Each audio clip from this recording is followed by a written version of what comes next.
agenda. I just have Ethan, when we had our agenda meeting, 2024 budget, so it was supposed to be on there, so you're just gonna take the emails that we send, or, because we've sent some emails, and we can encourage council to do that, or? Yeah, we're compiling information based on those email questions that we've received. We're going to include. Councilor Williams? I move to adopt the February 27th, 2024 regular council meeting minutes as presented. All right, I had. Oh, that's, sorry, that was the minutes. I adopted the March 12th, 2024 agenda as presented. Thank you. Call the vote, all in favor? That's carried. Yeah. Yes, And now we got it memorized. I move to adopt the February 27th, 2024 regular council meeting minutes as presented. Any comments, questions on the minutes? All right, I'll call the vote, all in favor? That's carried.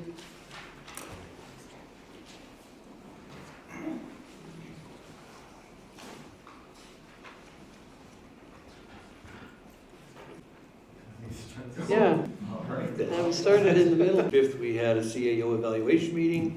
On March 6th, we had a Mountain View Regional Water Services Commission Drought Committee meeting, and that dealt with a few things that I'll talk about later. And the EPA Town Hall virtual meeting, that was with the Environment and Protected Areas, and virtual phone meeting for that. March 7th, I had an RDR MUG executive meeting. And March 21st, setting up the March 21st agenda, and then in addition to that, we had a Financial Planning Committee meeting. On the 8th, we had a Red Deer River Water Alliance meeting. It was a spring forum. They had 11 different presenters, which were really interesting, and it was a really good thing to attend. That was in Sundre, and I attended that on my own. On March 11th, we had the CAO evaluation meeting. In terms of RDR MUG, Acadia and special areas on the east side of the end of the province has made an application for an allocation of 170 cubic meters of water a year. What that represents is somewhere in the neighborhood of about 27% of all allocations off the Red Deer River. The license will not be issued until they are actually going to start taking water off the river, which is probably 10 or 15 years away, in the event that they find through the rest of their feasibility study that it's actually worth going forward with. But that's a lot of water that they're looking at taking out the Red Deer River. Associated with that is the provincial budget announcement this past little while, last week, indicating that there is $5 million being set aside for an in-stream storage on the Red Deer River. They call it, although that may not be what it ends up being. And that's $1 million in 2024 and $4 million in 2025. And that's just for the feasibility study. It's not for the construction of an in-stream storage. Is to see whether or not it's going to be financially and socio-economically feasible. And then the other thing is a meeting with Roger Ramcharita to more what role RDR MUG's role will be in the feasibility study that's going to be taken on the Red Deer River. Parkland Regional Library, there's nothing to report there in particular. There hasn't been a meeting, and there hasn't been much come out of that office for the last couple of weeks.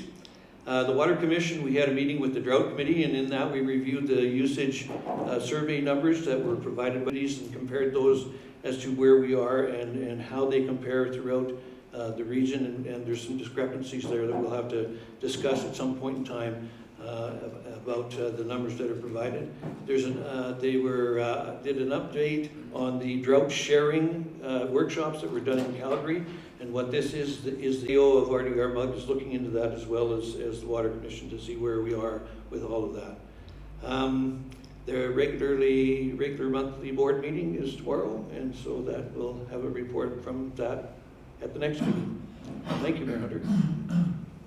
Thank you. Councilor Williams. Thank you, Mayor. On March 4th, we had a committee of the whole meeting, attended, and we had a great presentation from a lot of community organizations. Then on March 6th, we had a service level committee meeting, and we have a couple of business items that will come up later tonight that I believe Councilor McCoy, the chair, will speak to, and myself, and that is all that I have to report.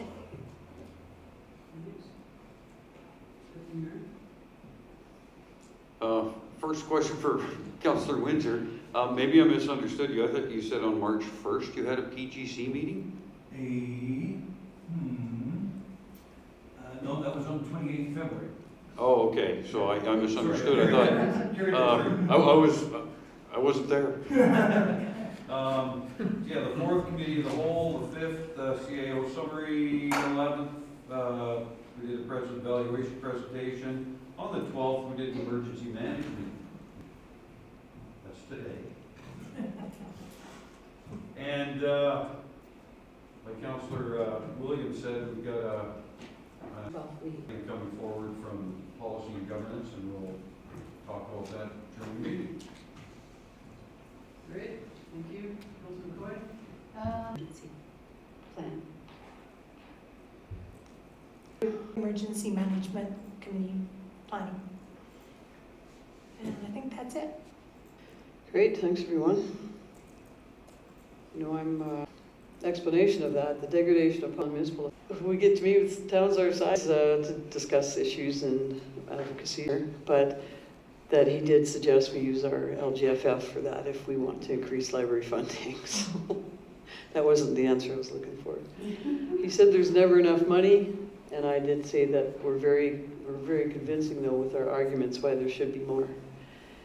So attended the Drought Town Hall as well. There was a variety, not just elected officials there. There was a lot of different industries there that asked questions, and they're always just an hour, so it's hard to get in the queue, but there's always good questions.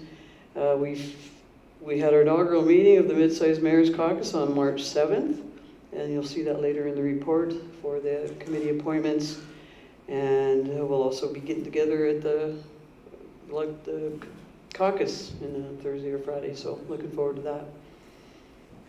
And all those, I do have to say, I was the first one in the passenger seat of the fire truck. And the driver's seat for that matter. Well, no, somebody drove it here. They wouldn't let me, but it's a very impressive truck, and great work by Mountview County and Town of Didsbury for those reserves that are put away and be able to purchase those vehicles when the other ones are aging out.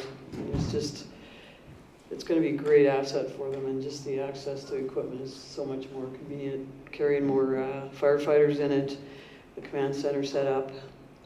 It's a proud moment for the fire department and for the funders of the fire department. So there's just a few notes on here about just reminding everybody about professional development and whatnot, so I'm sure you've read that. And Councillor Baswick, Councillor McCoy, and Councillor Moore will be joining us in Edmonton. Just to make note of that. So any other questions or comments from anyone? A motion to accept council reports as presented. Councillor McCoy? I'll move that we accept council reports as information. In favor? That's carried. There's the CAO report. Anything to add? Okay. Are there questions or comments about the CAO report? Yes. Councillor Windsor? Thank you, Mayor Hunter. On page 16 of our agenda, got to get there, we show that there's a water reservoir, or wastewater, pardon me, wastewater that is reserved, that is unfunded. And it shows that it's being included in the total of the funds available, or the reserves available. And shouldn't that not be included in the total of the reserves? It seems to me that it's a liability because it's not got money in it, that it shouldn't be included as part of the total. Amanda can probably answer that. Thank you. So this is showing the reserve balances at a certain date and point in time. So it is, the reserve funding is available. How we would actually pay not. So it's, you might have to take out a loan to be able to access that money or borrow it from some other account. But the reserve itself does exist with funds in it. So it's just not cash funded, but the reserve does exist with that money set aside. So we have other things on our balance sheet that would offset it other than cash. So we have land available for sale. So let's say we sold some of that land. Ideally the land or these assets are available quickly if we were to need that money, and that's how you would fund it. But essentially not all you would never be in a position where you need all the money at once. And so that's kind of how reserves just work across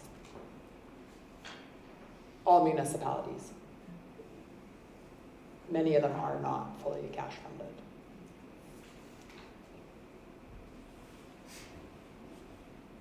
Anything else on the CEO report? Let's get back to Yes. Go ahead. Thank you, Howard. On page 18, we have a total of $1,978,000 and change in the NSI and the CCBF. And then in 2024, we have received, what's my note here now, somewhere in the neighborhood of about $813,400. And that gives a total of the three funds of just under 2.8 million. And yet we've got in our capital budget funding for projects for MSI, LGFF, and CCBF of over 3 million. So there's a deficit there just over 200,000. So I'm wondering how those are funded if we don't have the cash for them. So, good question. Actually the 2024 allocation has not been received, so we don't have any of the LGFF money. But what we're doing when you're approving the capital budget is we're actually looking out several years and saying, okay, there's LGFF funding in 24 and there'll be money in 2025. So with the East Reservoir project, for example, some of the money was coming from, or that project, like the roadway project, if my memory serves correctly, is coming from 24 or 25 funding. So that it's not, this is just as of December 31st what's there. But then when the 2024 quarterly reports start coming, you'll see it updated for the 2024 budget as well. Go and request, we have to submit our projects to get approved for the funding from the province, and we can say on there that we're using money from future years to fund the project as well.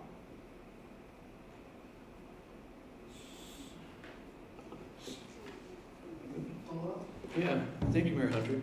So if we're using money from future years, then we can't do some of the capital projects that we have on our 5-year capital plan, because the funds won't be there to use. Is that a fair statement? Well, the 5-year capital plan has a deficit. If you look at the bottom, it's a negative. So not all of those projects are funded on the 5-year capital plan. And unfortunately, that is normal too for municipalities. There's not enough money to do all the projects. So each year, that's why each year we have to actually get council to approve what projects we're going forward with, what we're prioritizing, and what we actually have the funding to do. Other questions? I have a couple. On page 14.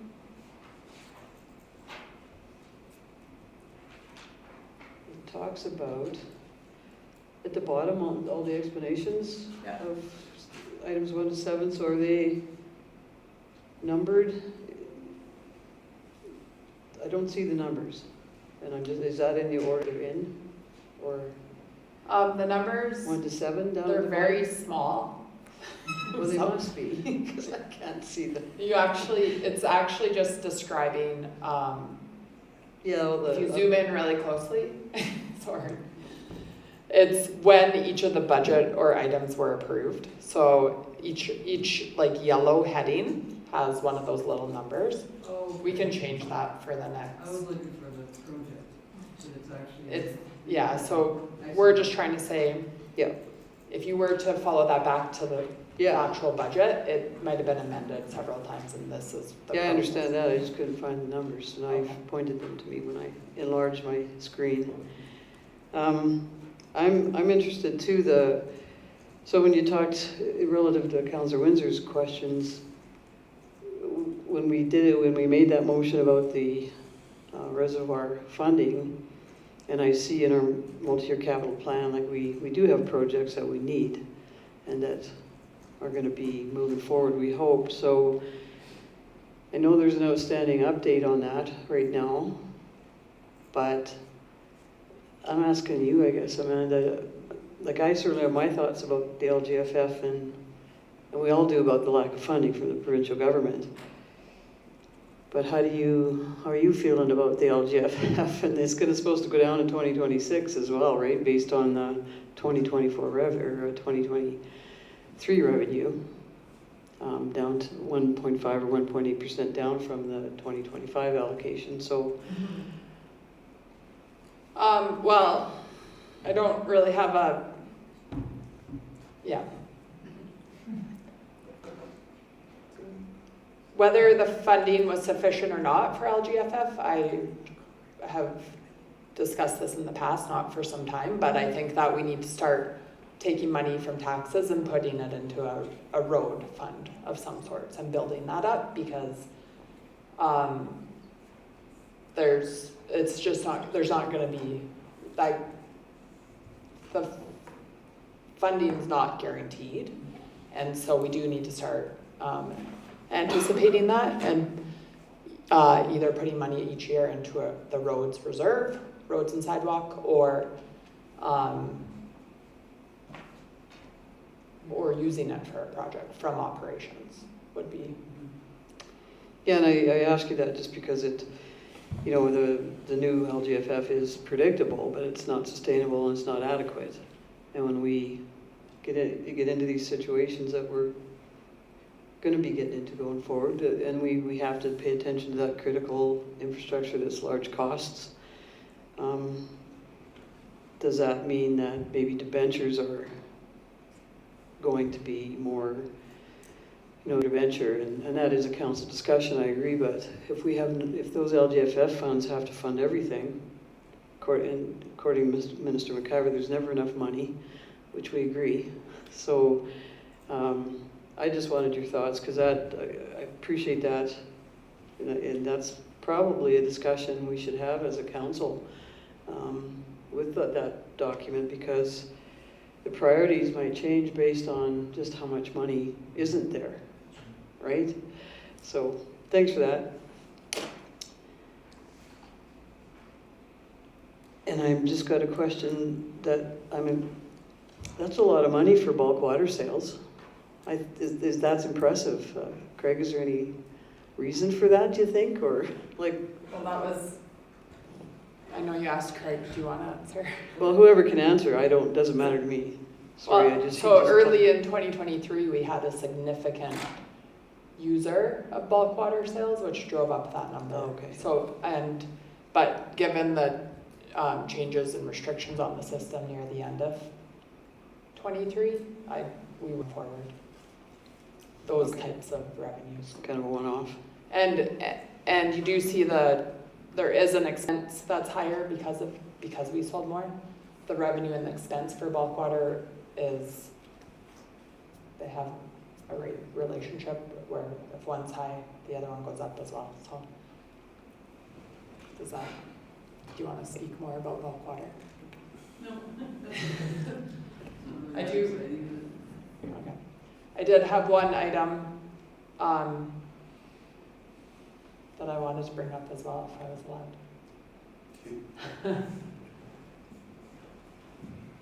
After the question period. What was that? I do have one item on the capital project list that I wanted to bring to your attention. Go ahead. Okay. So you'll notice that the columbarium purchase and installation is slightly over budget.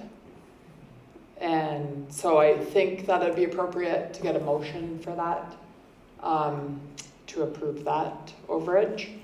And so it came out to $37,877 over the budget of $35,000, and it just was a little bit more installation and planning work than was anticipated there. If you remember back to 2022, or approving that budget, the project was to be funded through future sales of the niches in it, so it's going to pay for itself, which essentially created an internal loan on that. So what I would recommend is just including the full balance in the loan. With the sale values of the niches, it'll pay back that entire value. So there wouldn't be a problem there, but yes. Any questions? Thank you, Mayor Hunter. Amanda, if that is to be a internal loan, then there's a policy that we have to address. That says that there has to be a written plan where that's going to be paid back. And I'm not sure how that works into this. I'd be asking how that would work into this. Because it's a reasonable amount of time, there's a time restriction on that. Well, actually, council approved it when they approved the budget item, so I don't think a new plan needs to be created. I mean, we can create one for the sake of, like, as we're talking about these internal loans, it'd probably be prudent to be reporting on these anyways. So that's when we can bring back and report on and to show you how many niches we sold in this year to pay off that loan and how many more years. So I would gladly bring back that report to the next quarterly report. But as far as approving a new, because this was already in place before you set that policy, I think you've covered your bases on that.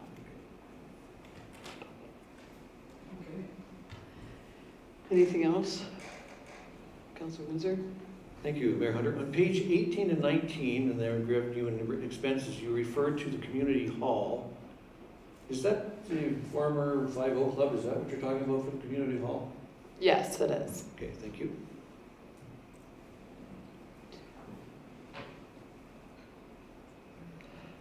Councilor Baswick?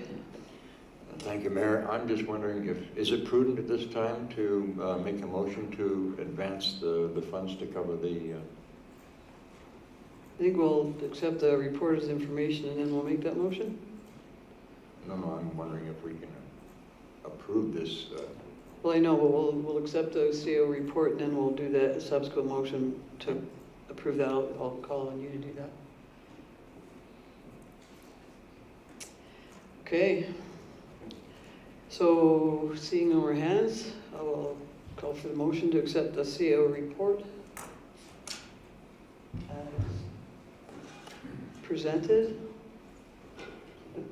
I move the Go ahead. council accept CAO report as presented, or as information. Yeah, but when you scroll down to all these charts, then you lose the motion, so it says presented is fine, it was presented, so.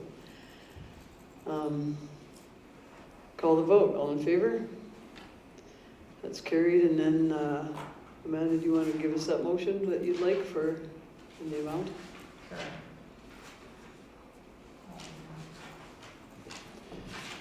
I think it could be something along the lines of to approve the overage of $2,877 on the columbarium purchase and installation project to be funded from future, to be funded the same way as the original, from future niche sales. Does that sound okay? We'll let Jocelyn type that up and read it back. Yeah, and then Councillor Baswick's going to make the motion. We like the wording. Okay, moved by Councillor Baswick to approve an internal loan in the amount of $2,877 for the columbarium purchase and installation to be funded by future sales of columbarium.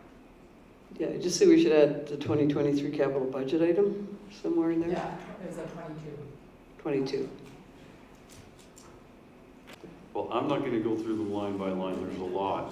This is a policy we've been working on for quite some time, and it's actually it's a pretty technical policy. I think I've enjoyed going through it and discovering all of the nuances in it.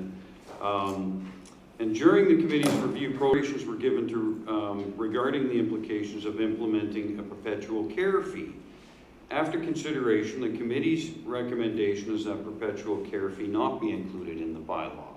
And there's some reasons that we can share with you for that, but I'm going to make the motion because we're going to obviously send this back to committee, but we want recommendations from council if they have any on any changes they'd like to see thus far.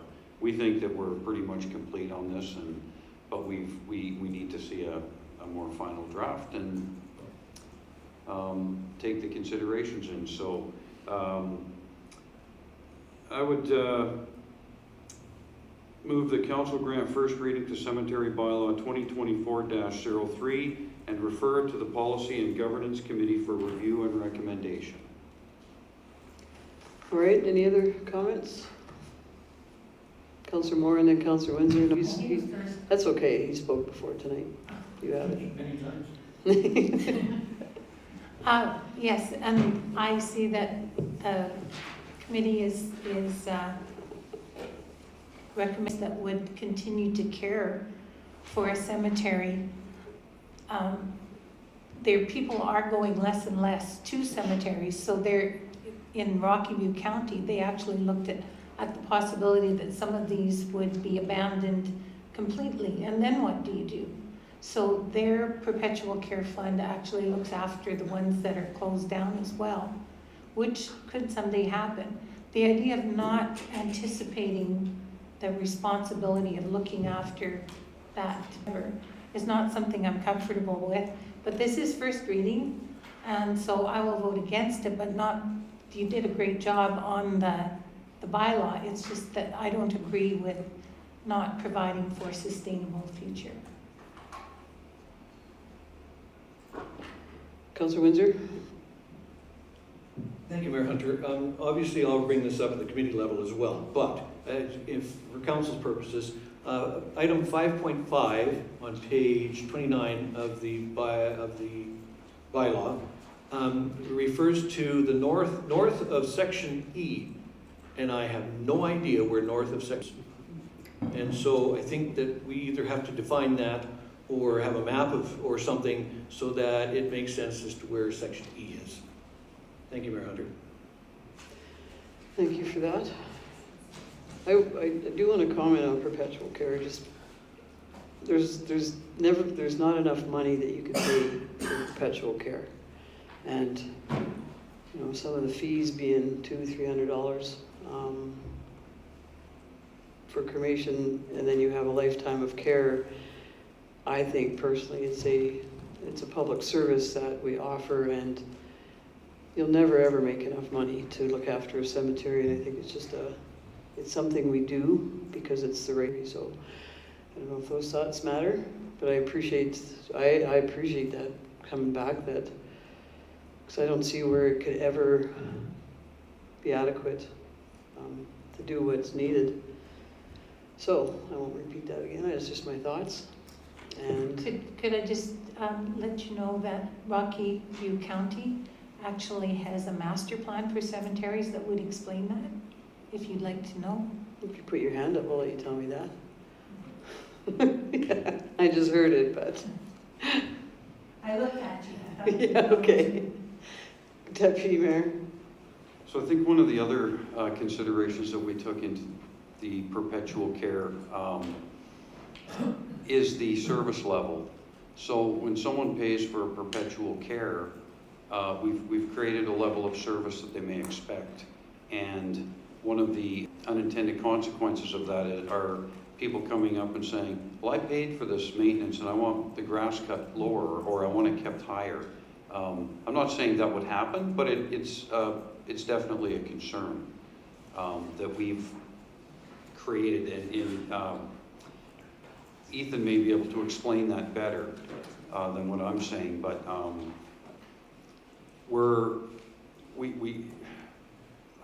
did I explain that correctly, committee? That was kind of one of the things that we tossed around, so that's part of our decision on that. I think it's a good first draft, so well done. That's a lot of work. And any other comments, questions? Call the vote on first reading then of the cemetery bylaw. All in favor? Opposed? That's carried. We have item 9.1, DDAC new member appointments. Councillor Williams.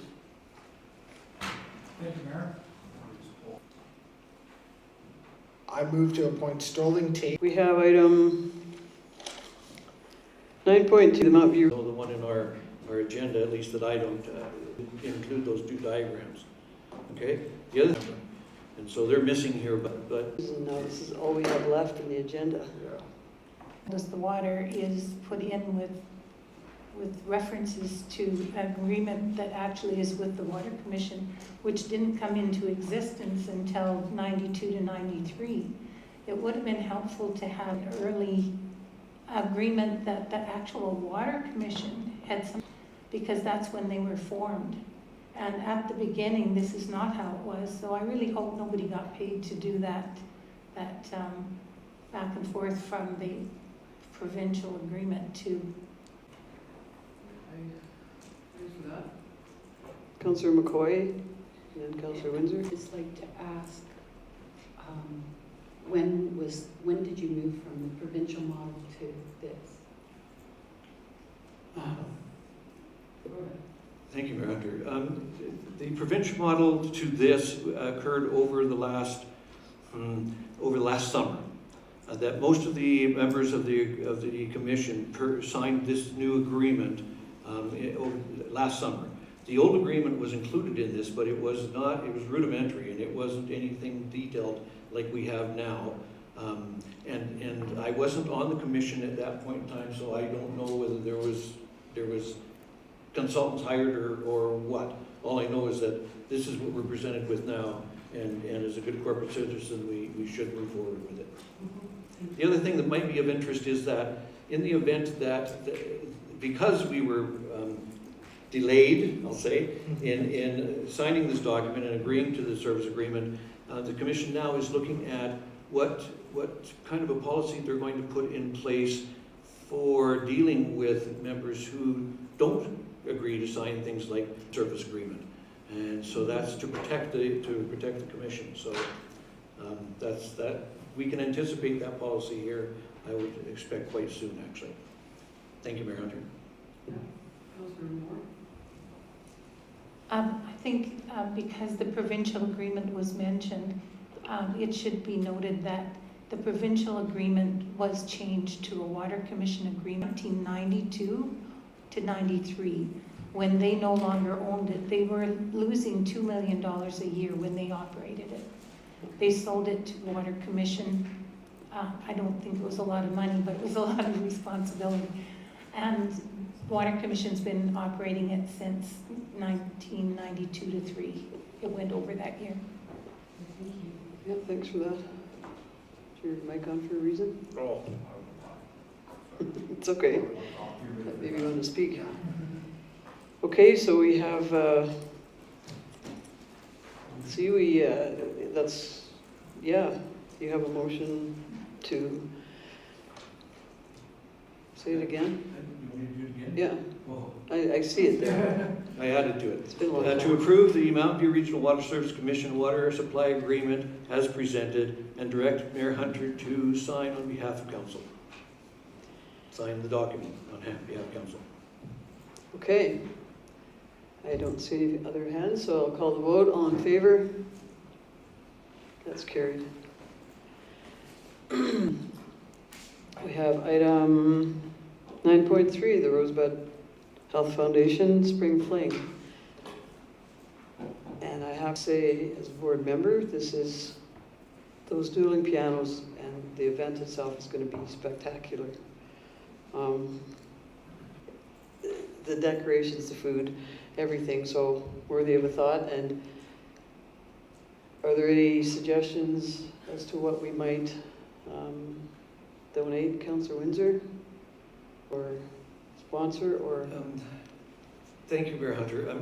I'm not sure how we go about doing something like this without either doing a sponsored event, and then we have to find 4 parties to go and attend on our behalf, whether it be council or otherwise, or if there's some other means that we could come up with that would satisfy this. I'm not completely in favor of a sponsorship, but on the other hand, I'm not exactly sure what the options would be otherwise. It could go back to what Nicole put together for the tornado relief, just a package of silent auction facility or pool or passes or whatever, and then we just maybe set an amount on. It could be the multi-purpose room. It could just be a recreation coupon, for lack of a better word, voucher. That's a good word. So a value like $250, or what's a multi-purpose room cost to rent? With the kitchen is $350 a day. But definitely we can put a fleet of services or rentals together. I would make that up, and I guess I would have to kind of refer that to $800 that had come out of your council promo and public relations budget line. And I think it was sponsorship in that one. But if council just allowed us to be able to select items of value that would meet whatever price point you set to donate, then we can make sure that we let the Rosebud Health Foundation know earlier, but it could come back to council on the next CAO report just to let you know exactly what it was. And another thing that we do often when we're doing a door prize is a set of swimming lessons and a leisure ice rental cost about the same, so we let people choose. And so we could even just build a package that they could choose between a couple of different things. Not everybody needs an NPR rental. A voucher. So that's the contingency. Motion, I will call the vote. All in favor? Oh, we have item 9.4, the Municipal Area Partnership. And I want to just provide a little bit of an update because we received a letter today from Olds. And I would like to model, maybe there's going to be conversation, but I'm going to offer another motion that the Town of Didsbury Council withdraw from the Municipal Area Partnership, and that the remaining funds of $23,917.21 in the MAP account be distributed based on the same ratio of contributions that were made to the fund. So that was the Olds motion today, and I don't know what happened at Sundry last night or Carstairs, but those are options we have. So I maybe have the discussion first, because I'm in favor of the stepping back because it's a meeting, just have a meeting these days. And the way of getting it back together, collaboration among like minds is always better for better ideas and opportunities and vision And I would like to have us consider that, but at the moment, just step back from this to clean up the rest of this. Okay, Councillor McCoy? I just have a question about the letter.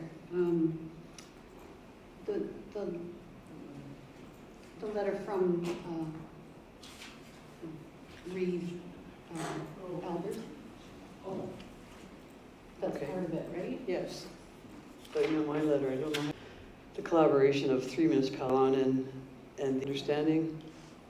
So, and then subsequent to that, the town of Old sent out a letter asking for support of a grant application they were making to enhance their sportsplex. And a few municipalities supported it and a few didn't. And so what it comes back to is looking after community infrastructure and recreation facilities in that case. So I think they felt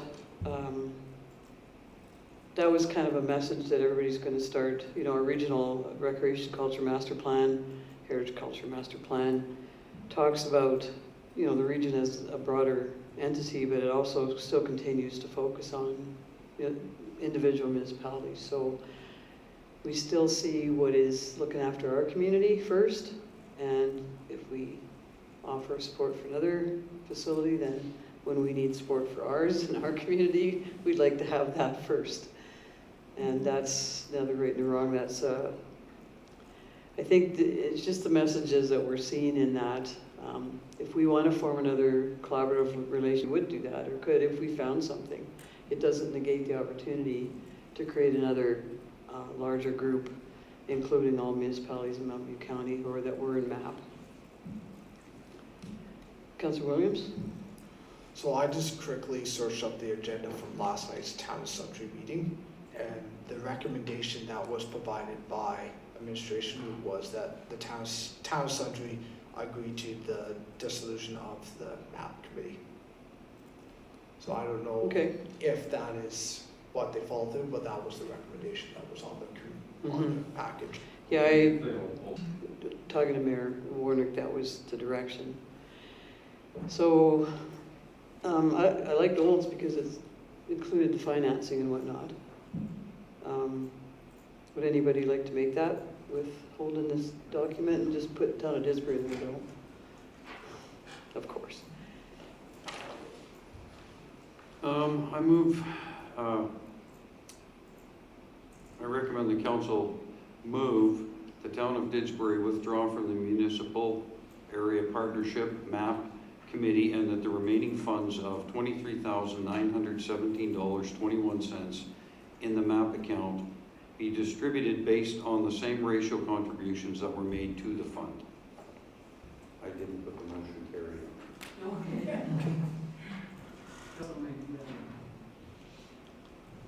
Any other comments? I'll call the vote. All in favor? That's carried.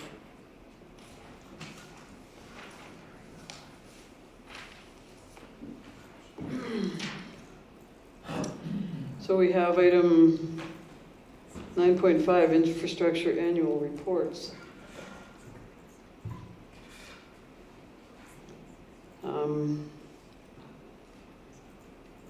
I don't know that this is the correct motion, because there's no reports here. There's a list of 2 reports. So would the motion be to accept the list of annual reports from the, it would be from the Engineering and Infrastructure Department? Go ahead. I move the council accept the annual water and wastewater reports from the public, what did you say? Engineering and Infrastructure Department? Engineering and Infrastructure Department is information. The list of annual water and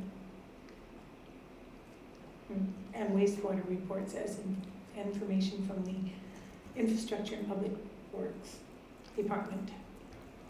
Okay. Councillor McCoy? I think it's more important, instead of worrying about the motion, that we actually see the reports. So I would prefer if we deferred it to the next meeting to allow engineering and infrastructure to come back to us with those reports. Well, the original motion was, and you're right, the original motion was to understand what reports there were. And I'm going to ask for a subsequent motion to have the reports distributed to council for this term, so 20, since they're created. And I know we talked about this before, that if they're all created, or public reports, I would get really detailed about who's doing what, but yeah, they're the only reason why they weren't included is because we was just asked for a list, and I don't like to over inundate you guys with details if you're not interested, but yeah. We're interested in everything, Craig. But yes, the motion was to bring back the list. Deputy Mayor?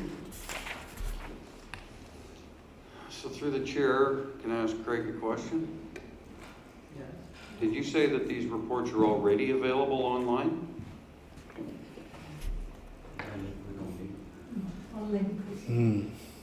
Well, now I'm going to have to double check on that. I know they would be available if you went to the right department. If you go to Alberta Environmental, yeah, Protection Agency, you'd be able to request the reports. No, we don't put them up there. We could just get them from there. I mean, we could. Alberta, like the Water Commission, puts their annual report on their website. It's actually like right on their front page. So, but it's their only service, so it makes sense too. Is there any reason we can't put them on our website then, and under the department? We want a link to them. Well, yeah. I mean, well, I don't know how they would do it, but that would be up to them, that we could go to the website and click on that link and read it. And that would be the 2022 and 2023, just our term. So tell me how that is possible. And maybe Lisa's communications expert, but that would be between you and her how to set that up. If you would like the reports on the website, we'll put them up. Thank you. I think is that the motion, Deputy Mayor? So then maybe could our motion be just to put them up on the website, just to access that can?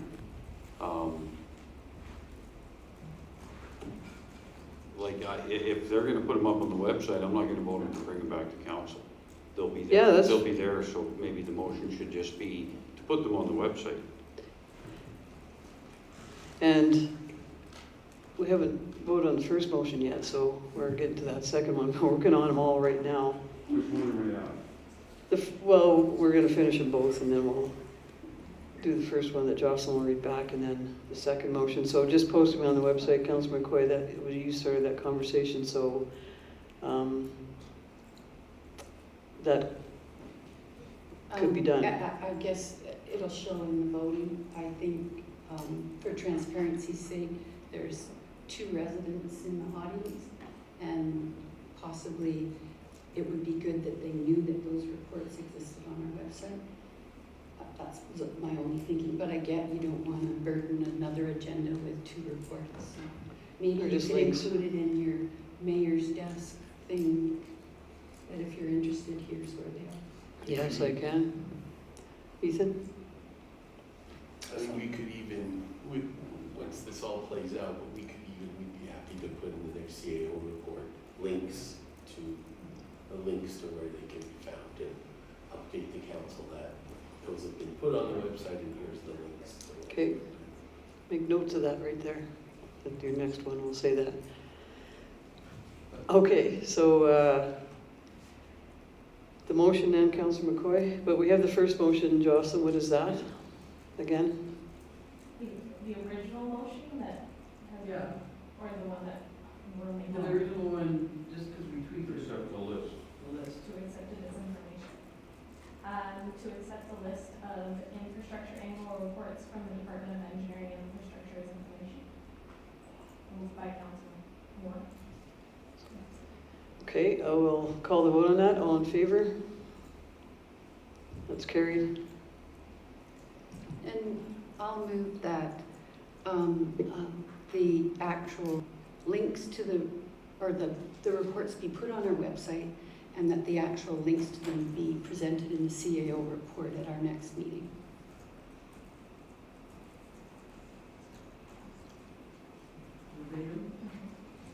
Okay, we can vote on that as, yes, Councillor Windsor?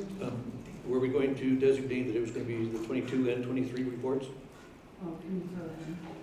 Opposed? That's carried.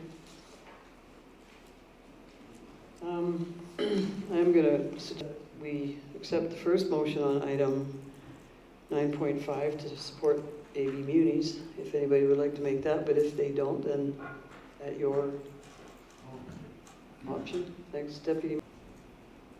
I mean, I think the mayor's desk in March to talk about the package and what was going on with it. I'll talk about it on my mayor's minute this week.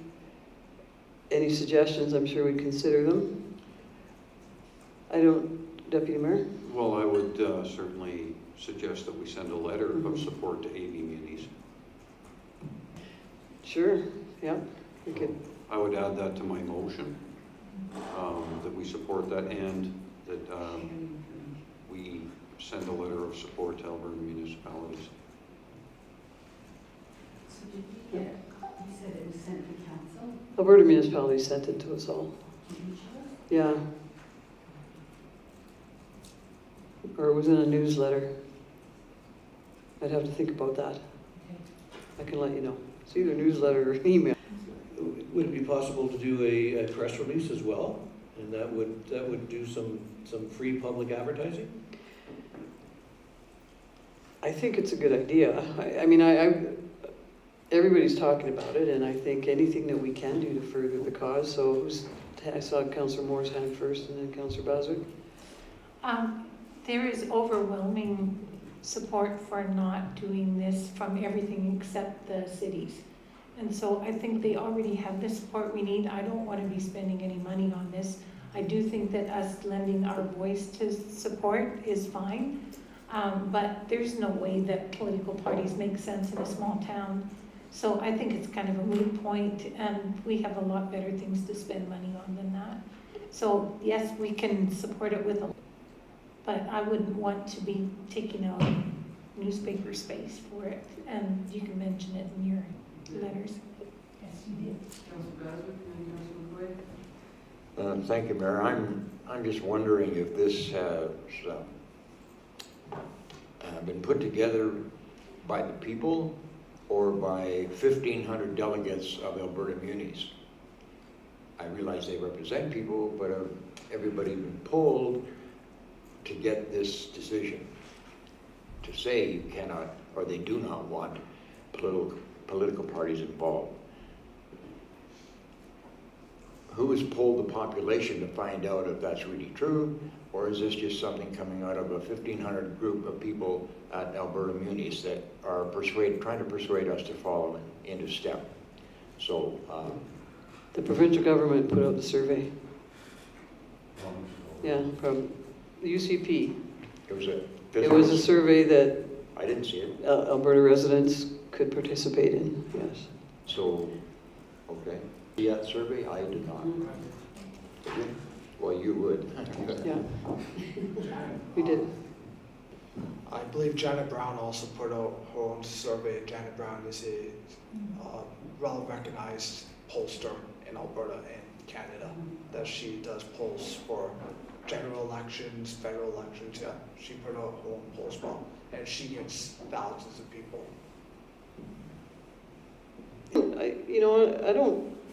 I'd like to see, it won't cost us anything, but if we put something together that we can post on the council page, why can't we be more advocacy focused and supporting these initiatives? And the council page is a perfect page for that.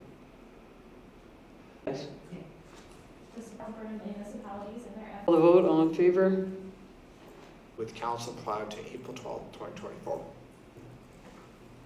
Okay, you said you were going to something about that as well, on behalf of the town? I was hoping to, it's tomorrow. I'm not sure if I'm going to get there on time for it, but it's a CAO session on this. Is there another way to submit then from the, I mean, anybody can submit, but I think it's a good idea that the ICC gathers on this and brings back those statements and make them public too, what we need out of them. Because all right. So we have the motion. I'll call the vote. All in favor? It's carried.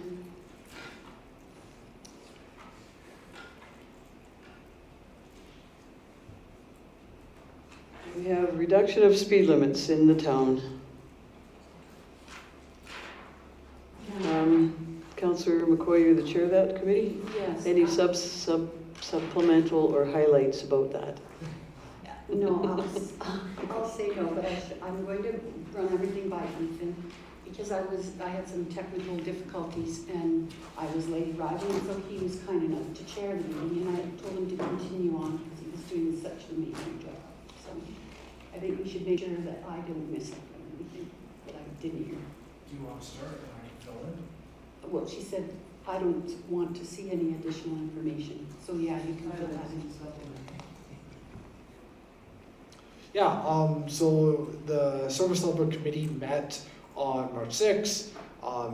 This discussion was brought from council because we got some letters from some residents regarding speed limits and cul-de-sacs that we brought up to Broad, and we also looked at other towns and what they're doing. I know, like Crossville, for example, they have just 30 kilometers of the main street.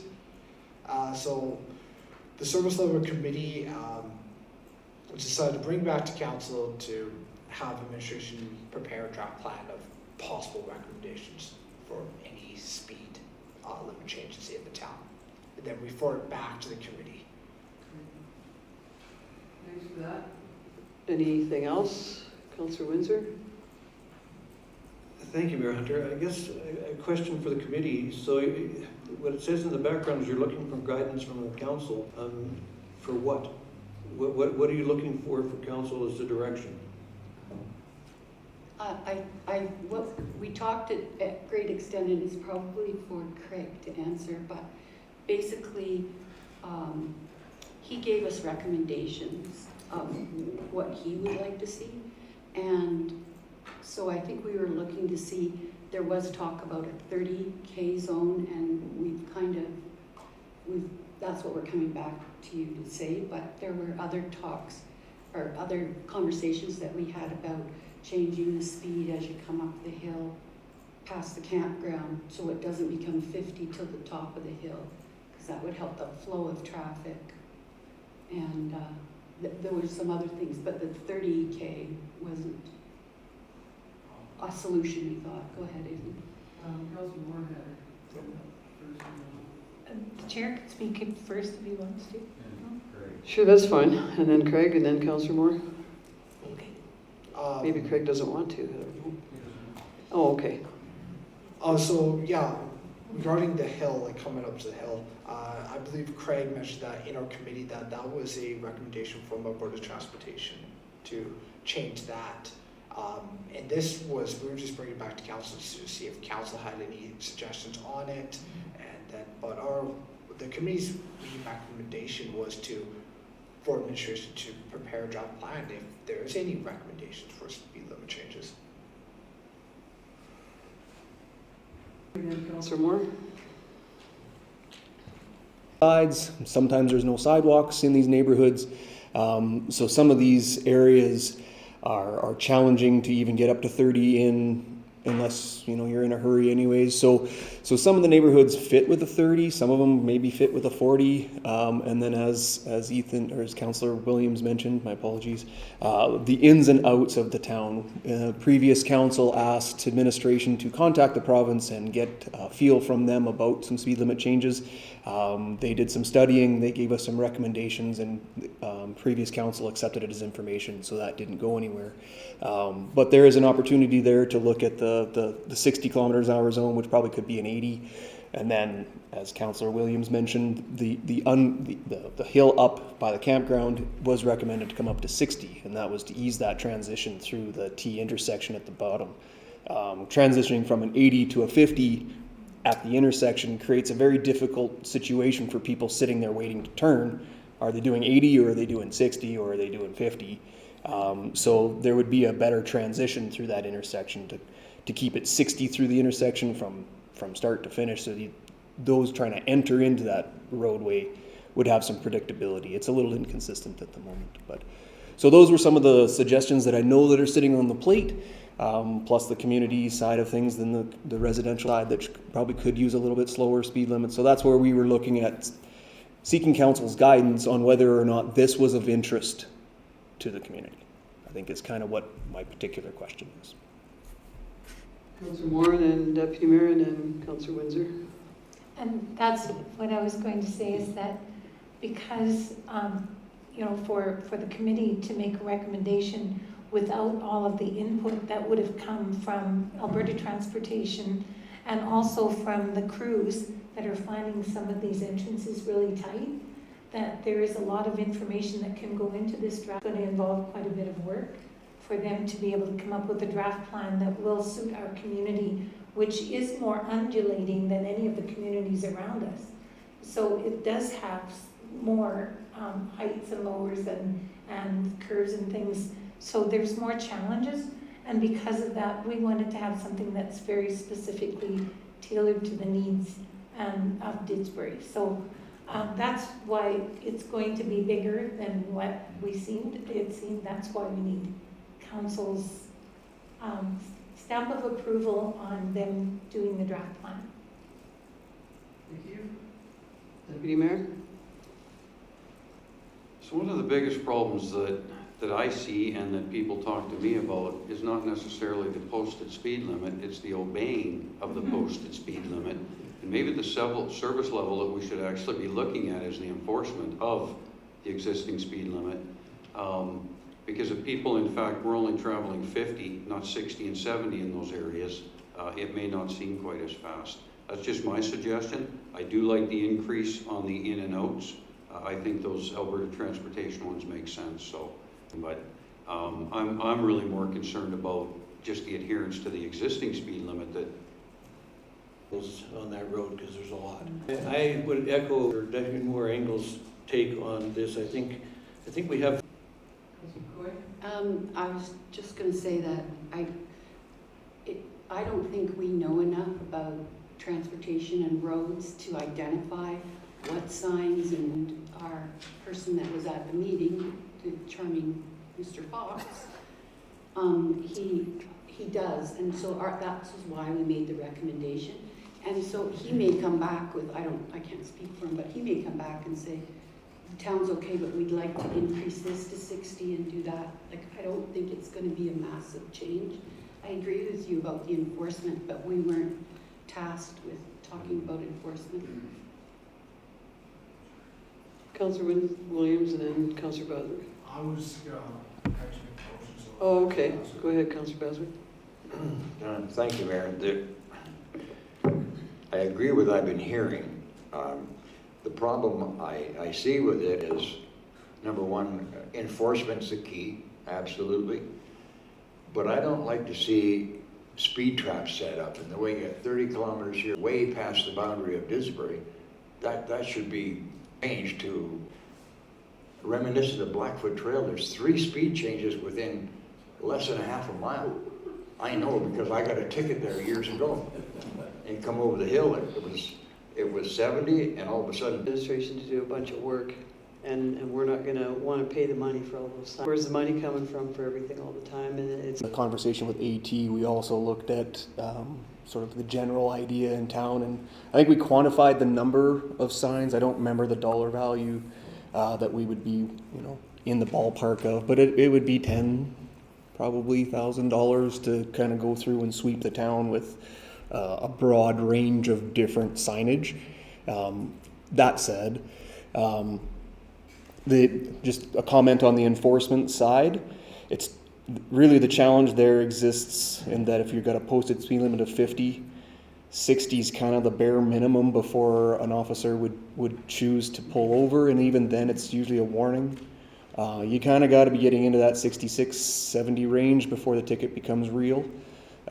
So that's the challenge I think our officers are facing is someone can be speeding, and visibly speeding in our town can be 52, and depending on which road you're on. So it can really look out of sorts. And I think that's kind of some of the challenges that we face on the enforcement end, is that, you know, the speeding in town isn't so excessive that it warrants tickets. But it's very noticeable because we are a small town. And so that's the challenge on that end. And then the signage to switch everything over, I think we'd want a little bit more time. One, if we were given permission to develop the plan, we'd be able to quantify the signs, and then we'd be able to come up with a number for real. And just to finish my comment, I mean, if council is really interested in this, going to 40 and 60 on 582, I can support that. I just don't want to come back and say, oh, well, we're not interested, thanks for the work. Because that's, when we vote tonight, show it that it's because you would like to see 40s in town. And not because we want the study done on it. And I say that because we've just there's a lot, and there's no sense all that work. Did you have your hand up? Councillor McCoy? I just wanted to say that we're recommending 40 or 50 or 30 at all. We're not recommending anything.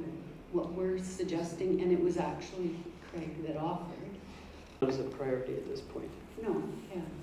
Recommending that administration come back with a plan and with some stuff that we can't. I'll call the vote. All in favor? That's carried. Okay, we have item 9.9, proposed 2024 closure of town facilities. Who's the chair on that? Councillor McCoy. I'm going to defer again to Councillor Williams, just to be fair. Well, thank you, Councillor McCoy. Supplemental information or highlights? So there's a lot here, and so again, the service SLC met on March 6th and discussed current closures with, which is the same as previous years, except during the COVID years. And if council is interested in exploring Friday noon, our opening, that would have to come back to budget, because that would be a budget implication. So there's two different recommendations here, and I think the lower one, this is to accept this committee report on 2024 closure of town facilities as information. It requests information of the service level open Fridays at noon, along with the estimated budget impact, to be brought back to the budget process. Councillor Goswick? Just a question, Mayor. I'm trying to understand how it would increase costs to open the rest of the day on Friday. I'm under the impression, help me if I'm wrong, that employees of the town work 40 hours a week, which would include a day for 5 days. So I can't see how there'd be an increased cost for the Friday afternoon. Please help me out with that number. Ethan?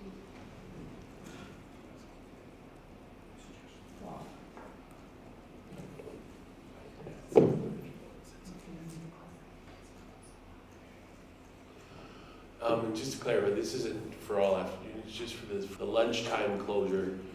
And that's because there's a whole bunch of different components to, there's OH&S requirements that we have when we're open,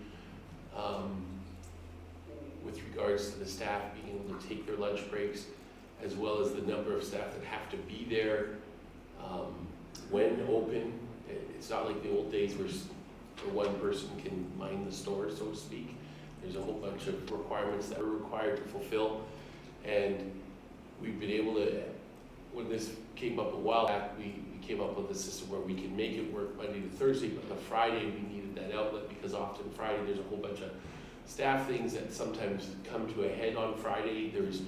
That's often the day when we have very little staff there, because that's the day often where staff will take days off, or there's also flex day programs that we have with the staff that often affects Fridays.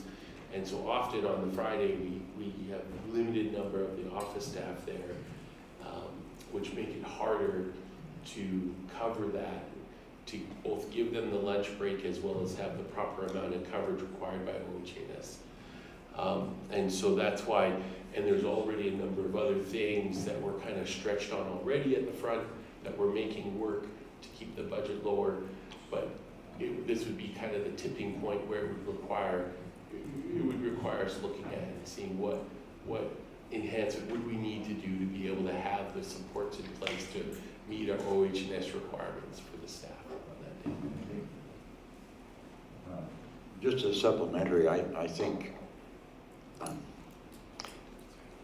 in all fairness, we owe that service to the community, obviously, and it would be nice to know how, if we can work towards mitigating that, it would be really appreciated. So that Friday lunch hour that we've needed to.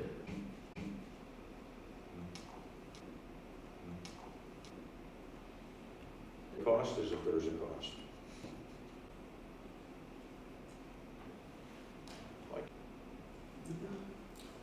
Yeah, in preparation for this item coming up on the committee agenda, we went and consulted with our legal counsel, Sean Ward, on this issue. Can you explain why we needed legal advice on closing, on our hours of council and our hours of operation of our facilities? What the original motion was to refer to the Policy and Governance Committee, Service Level Committee, to bring back recommendations on, or to approve, to consider recommendations on town facility closures for the 2024 year. And I'm just wondering, I understand here that it's, all that's talked about is stats, but that wasn't, we know that's going to be closed on, or I knew it was going to be closed on stats, so that wouldn't be an expectation that, they come back as part of the approval, but I know there's a whole week over Christmas that's closed, and that hasn't been brought, or 3 days, whatever it is. So that hasn't been brought. That's kind of what the things I was expecting is when the facilities are closed, not on stats, but you'd like to recommend that it's closed for 3 days over the Christmas break that are normal working days in the working world. So that's what I was looking for, not the stats. Go ahead. Yes, and that's why, and I can say this, who advised against approving off that are given to staff because those are operational decisions, and those are things that aren't a service level discussion. Specific individual days off or closures here and there that are operational in nature for accommodation. So, for instance, things that's not the service level portion of the discussion. To close a facility for 3 days and pay the staff, and that's nice. And I saw it even in the paper last December that Sunder administration brought it to their council to approve that the town office was closed for 3 days over Christmas break, and that council did approve that. So I believe that is a council decision, and I think that I would also like to pose the question to Sean that way, and I, on behalf of council. So I believe it is ours. So and I'm just going to say I also agree that council came up with a directive to have the town office open on noon on Fridays, and so that didn't include an impact to the budget, and that was a directive of council that happened. So I think we're maybe going to have to have a little more on that, or council input. Thank you, Mayor Hunter. Maybe I misinterpreted this whole thing because I thought it had to do with whether the facilities were open or not. I didn't think it had to do with staffing exactly. I thought it had to do with service level, that we were going to have these facilities open at these days, and then it's a matter of the operational side of it, making sure the staffing is there to ensure that those are those days that are open. That's how I interpret it. Maybe I missed the point here, but what I thought this was all about was what our facility open, when our facilities are open, and council decide what service level we're looking at for that kind of service. That's what I thought we were looking at. Ethan? And then Councilor Windsor? Yes, so the committee, we discussed a couple of things just to respond. Sean did mention that yes, there are towns where, and what he said is administration, some administrations, because they don't follow kind of what's probably advisable process, they can sometimes cause this misunderstanding because they'll bring things to council that they probably shouldn't bring to council. But with regards to the staff days off, the employment agreements are governed by employment law and those types of things. And it's not like council can all of a sudden take away things that an employee that's part of what they get as part of their employees. And so that's why there's the comment there about whether or not you want to increase that level of service. Mr. Windsor? So I want to call the vote. We're going in a circle. A motion has been made that we explore this, and I'll just call it. Estimated budget impacts to be budget process. Isn't that what we're talking about? The, I'd like a friendly amendment that send back to the Policy and Governance Committee with a clear direction that we, should it be service level? yeah, service level committee, a clear direction. And I think because the impact to the budget, and I guess I'm not, maybe that could be asked at the service level committee, is if we're already paying the staff to be off, Mayor, your say that the town office is closed December 27th. committee, Okay. and we can bring back the dates. Actually, you can ask that I put the interpretation of our procedural bylaw. At it and do recommendations, is that what you're? The original intent of the motion was, not the stats. I mean, it's nice the stats came back, but the original motion was for all days that are proposed. If I'm Mayor, I'll stand by my motion and then Okay.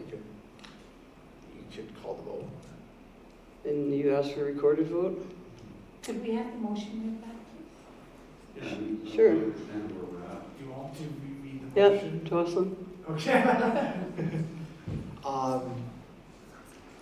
I move to accept, to send the service level increase required to open on Fridays at noon and the 2024 closure of town facilities back to the service level committee. And Proposed closures of Proposed the town closures to facilities, bring- but I'm just gonna ask too, that council has directed that we open the town office on Fridays, so I'm not interested in a budget impact.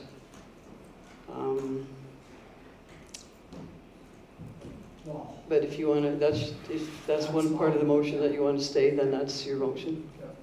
Okay. Any other questions for clarity? If you have one more time, please. I know, right? Jocelyn?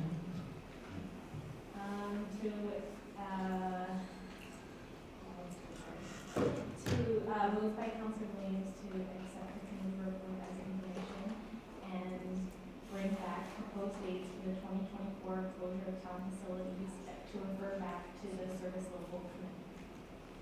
Just scratch up the first part to accept the committee report. Okay, so to bring back the proposed for 2024 closures of town facilities and refer back to the service level for review and recommendation. And as service level increase required to open that The budget. in the budget after that. So that whatever's still up there Yeah. for the budget. Okay, I'm afraid I need it one more time then. Yeah. I'll make this difficult for putting her to the test. If Luana has trained her well.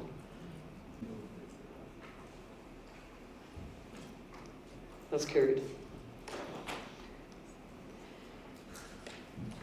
Okay, we have item 9.10, DOSCA repayment options. And I think the Finance Committee, who the chair is Councillor Moore, do you have any supplemental information or highlights about this? Actually, it's fairly complicated, so I'm going to, this one is one that I think maybe I would like to have Nicole explain, because we do, and Amanda, because there are options here. All of them come to resolution. I'm sorry. The deficit happened this year, but that has happened at times before. And sometimes it has a surplus and sometimes it has a deficit.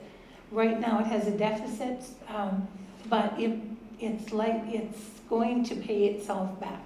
So the different options are ones that I would, for one thing, my voice is terrible, and the other thing is Nicole can do it better. So the different ways that we're going to come to resolution and have this paid back and solved are open to council decision. So I could ask that Nicole speak to it, and Amanda. Okay.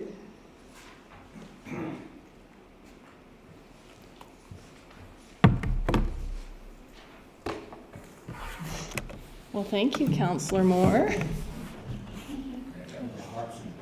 Yeah. So, as the RFT explains, and as you learned at last council meeting, unfortunately, DOSCA did experience a deficit in 2023, and this is due in part to a bit of oversight on our end in terms of budgetings around some of the funding we receive from the province relative to wage top-ups for our early childhood educator staff members. And then a couple areas just didn't hit the revenue targets that we had anticipated, which resulted in the deficit. So we do have a bit of a reserve currently, because whenever DOSCA is in a surplus position, we reserve those funds for times like this.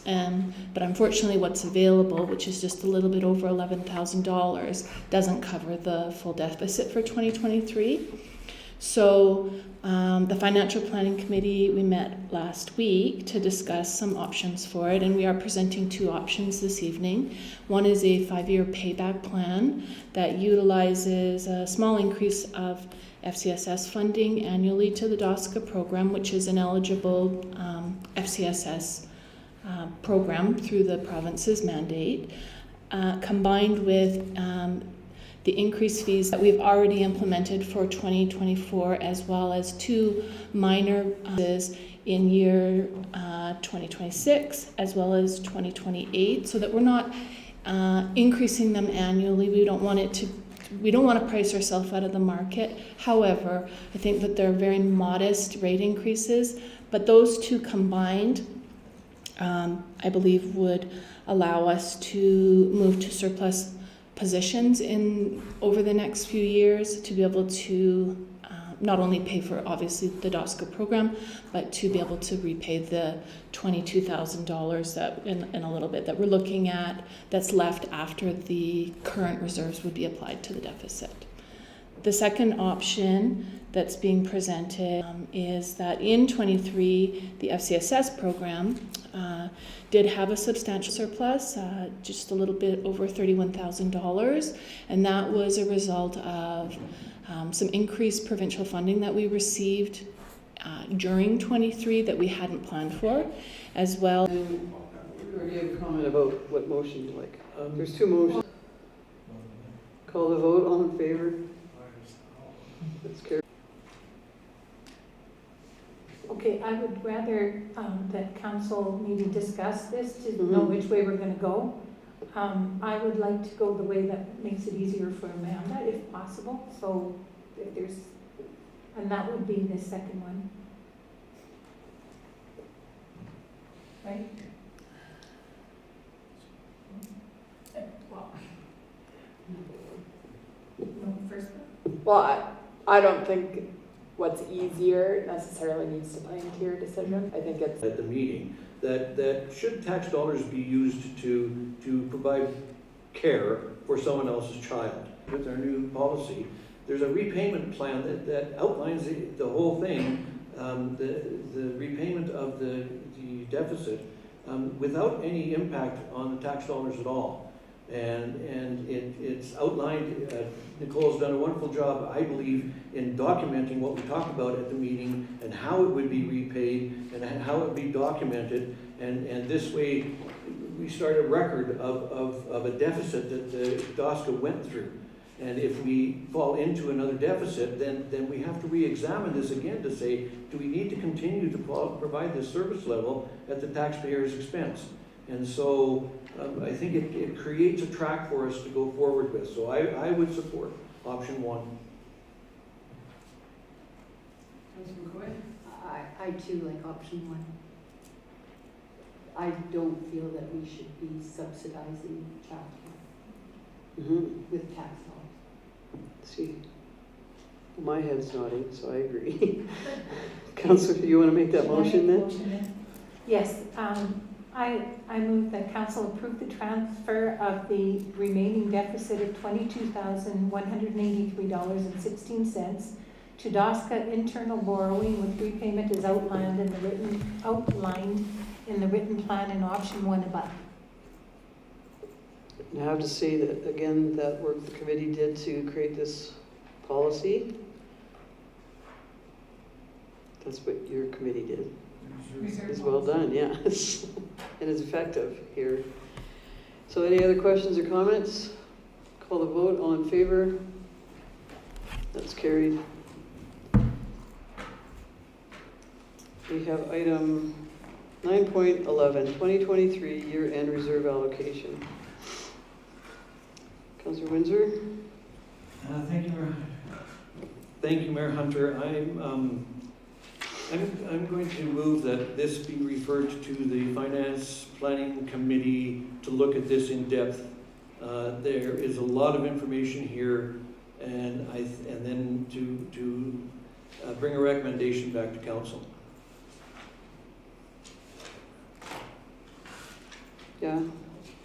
And I think that was, maybe it was just miscommunication. What's being presented rather than doing it here.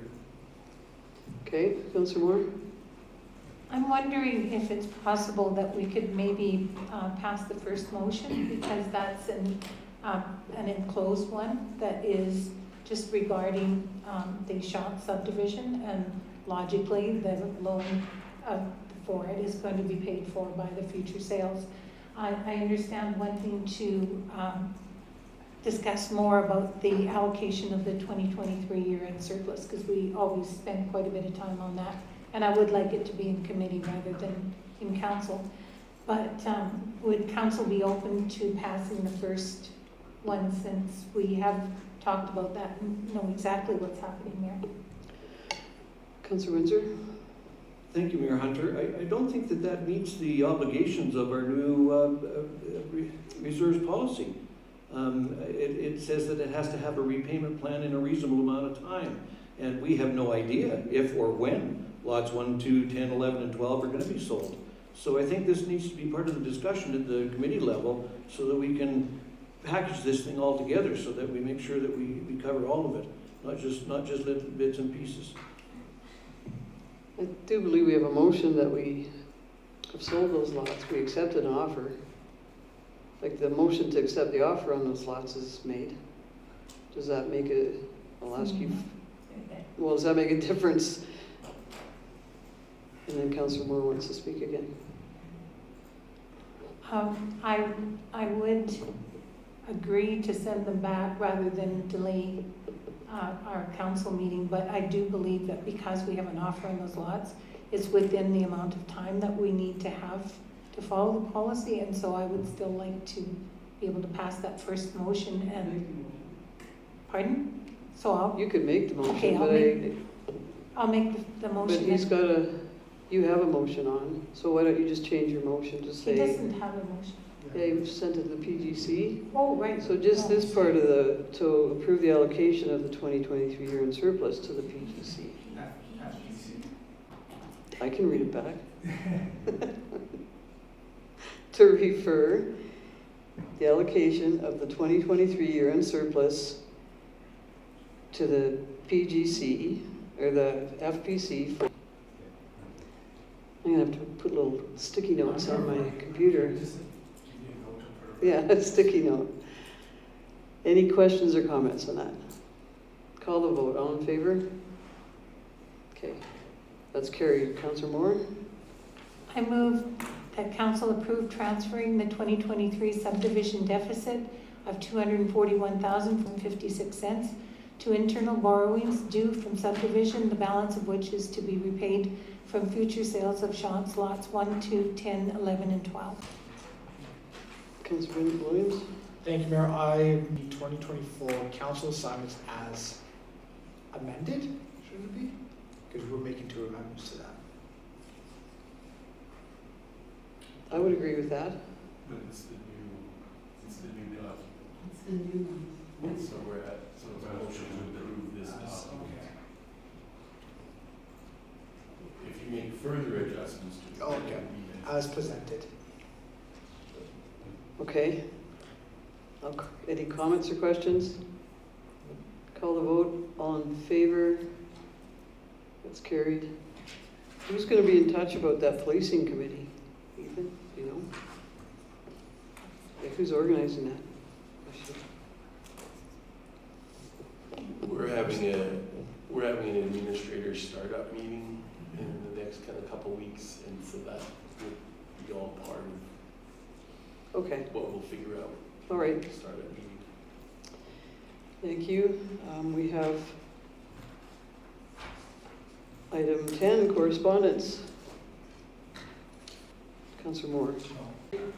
Your only fight I'm going to see there. For example, I don't know if Red Deer and the smaller cities have that problem, but I know locally in yours and when I was with county council, you wouldn't want that. Okay, so that makes perfect sense that you're supporting that to me. I'm just giving you some background. What I see is what's going to happen down the road with that. So, other than that, I come in late, so it's the first meeting I've been to, so I haven't really got a lot of opinion on anything. Thank you. Turn this thing off. Yeah, I'll turn it off. Of 2024 has gone up. So then we hired a planner, we hired an EDO, we enhanced our public works crew. We brought on I'm trying to memorize my statements that I wrote. CPO, I think. Amanda, can you help me with that? Or Ethan? Because we did, we added a half-time park staff. And added comms. Communications. We enhanced comms, only we added it, because that's been there for quite a while. No, we did add a second comms. Oh, a second one? Yeah. Oh. Yes, okay. Which we recently. So I guess just as a taxpayer, my question is we can't continue, whether that's federal, provincial, towns, at hiring government workers like we have been.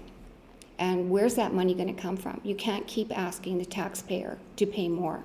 So that would be my concern. And then I do have a second question, if I can ask it. And that's on the cemetery care. I'm just wondering if they're still doing that. It used to be that there'd be part of the high school, part of the community would come together, we'd kids pizza, and we'd make a nice afternoon out of it. And it's just a sign of respect. And I'm just wondering if that program is still in place. That was our cemetery committee, and I know Frankie, I'm sorry, I forgot the last name. Yeah. Frankie Kelly. Yeah. Headed that up for years. And I know at this point, no, it isn't active.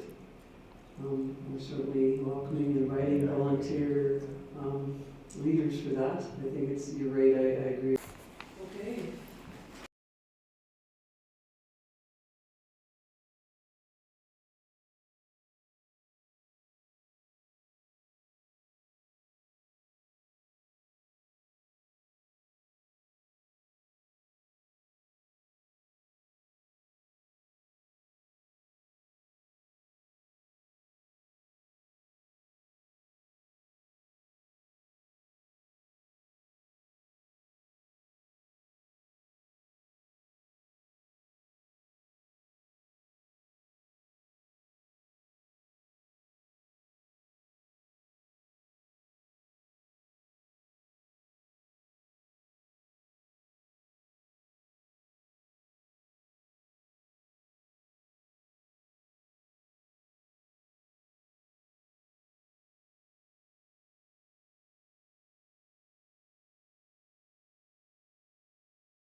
Councillor Baswick? Call the vote, all in favor? At 9:46.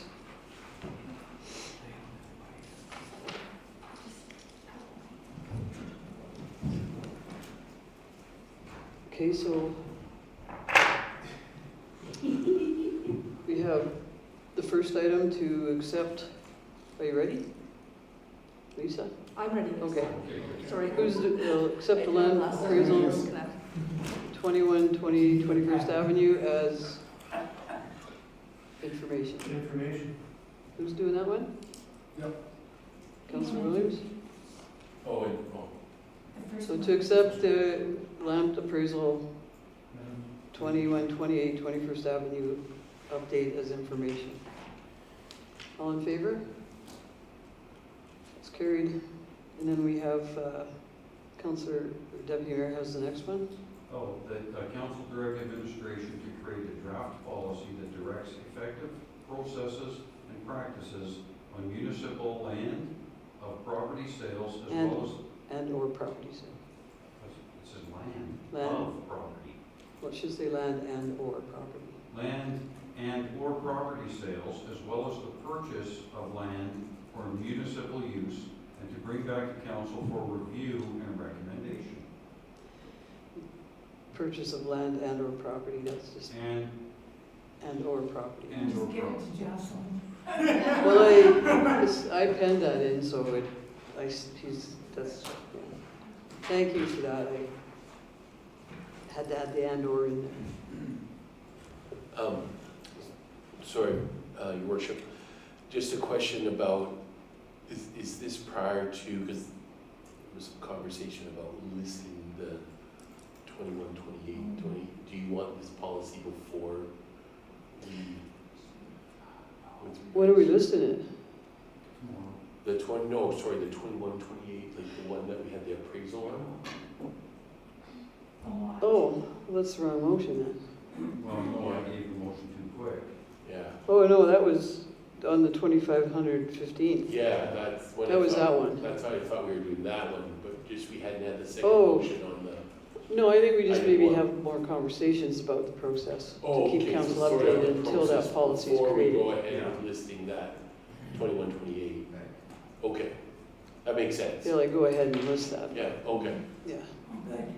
Well, Is this the right time of year? This is. no, and yeah, but I think just our communication, we keep Oh, in to touch. list the property. Yeah, I think Yes. that's what we're saying, right? List that property. List the property. Yeah, that's what I thought. I had a written down motion here for it that just we didn't have made yet, that's all. Yeah. So where are we at? Sorry, I think Kurt got ahead of himself on that. Yeah. so No, I this- did. I asked him to do This that. one is the land that we appraised and we came up with 115 115. acres. That wasn't allowed to And be we made. rezoned. Well, that wasn't his information then. No, No. you did the one as information, and then I wrote out a second motion that I can recommend for the listing part of it. Right, let's do that We then. wanted to list that and then this one. It doesn't matter. We can just say it It again doesn't with, matter. with the right land in Yeah, it. yeah, sorry. So what's the motion then on this, to proceed with the listing? So moved by Deputy Mayor Engel to list 21, 28, 21 Avenue with a minimum price of $115,000.